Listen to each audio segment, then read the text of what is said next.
let's say the Patriots take Drake May, or if it happens to fall to them, Caleb Williams, or even a JJ McCarthy.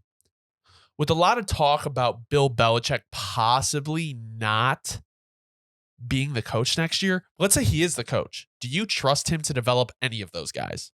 Abso-fucking-lutely. But again, I think this is what it comes down to. My big thing is I'm rigid on it. You know me. If you fire Belichick, that it would be the clownery of clownery. Here's my reason. I think yesterday would be a great example. We know what Belichick is and has been. Belichick is one of the greatest coaches ever. But on top of that, he's a defensive mastermind. That man, you cannot explain how good he is at defense because he's the best in the world. There's nobody who understands defense better than Bill Belichick, and there probably won't be for a long time. So the bottom line is, if you get rid of Belichick, you get rid of the defensive prowess that this roster has always had and will always have under him. Right? We know the offense sucks, which has been what we've known. They have to fix the offense. Right. Firing Belichick, to me, does nothing to do anything about fixing the offense. It just makes the situation worse because then you have now a poor defense and the offense still sucks. I think. But do you trust Belichick to hire the right OC? That's, again, like I said, I've been saying too, I'm telling Bill Belly, in my opinion, the GM stuff, that'd be part of my conditioning. Because I'm like, look, man, it's back to just the coaching. Like, just focus on coaching for me. We have too many eggs in too many different baskets right now. You coach and you go crazy on defense like we know you do. Let me get a squad around you where there is some direction. Because right now the direction is the Bill direction. Some advisors, But the Bill direction doesn't work when he's trying to dedicate time to 30 different things. Right. It worked when he wasn't. Now we're getting into a jumbled mess where there's too much going on in Belichick land.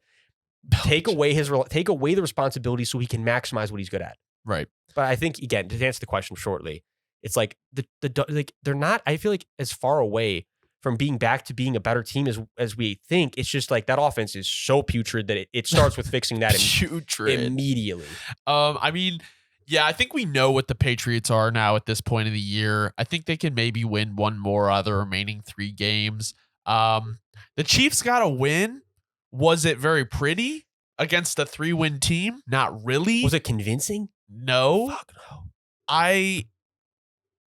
Hopefully the Chiefs can improve, but I really think it's going to come down to Kadarius Toney probably blowing something in the playoffs, the way he just let that ball. Like, that may be one of the worst additions that they have ever made to the team. I think about this a lot. It was meant to be that he was one of their Super Bowl heroes that day last year. Because it's not like, that's one of those things where it was like a moment where it's like, I'm going to let you have this one now because it's downhill from here. Like, he had the moment when he had it, he had that legendary day for them for the Super Bowl, and Chiefs fans always remember it. But now it's like, that's not who he is. Who he is inconsistent and a little bit maybe in his own head. Because again, is he very talented? I do believe he's very talented, but he's surely the most inconsistent player in the league. At this point, I'm actually almost willing to say that for certain. And inconsistency just doesn't work. The nice thing is they do have Rashee Rice. Exactly. Who's been looking like a stud. He looks, Rashee Rice, I mean, he's definitely the wide receiver one over there. I think you're actually maybe the only receiver that Mahomes trusts. Yeah. I think if we were to get him and ask him personally with no cameras, who do you really trust? Oh, it's going to be only Rashee Rice at this point. And then, CEH had a day. Yeah, a rare CEH sighting. But as an LSU man, LSU boy myself, I gotta say I love it. Shout out to CEH, man. I love to see the vintage day.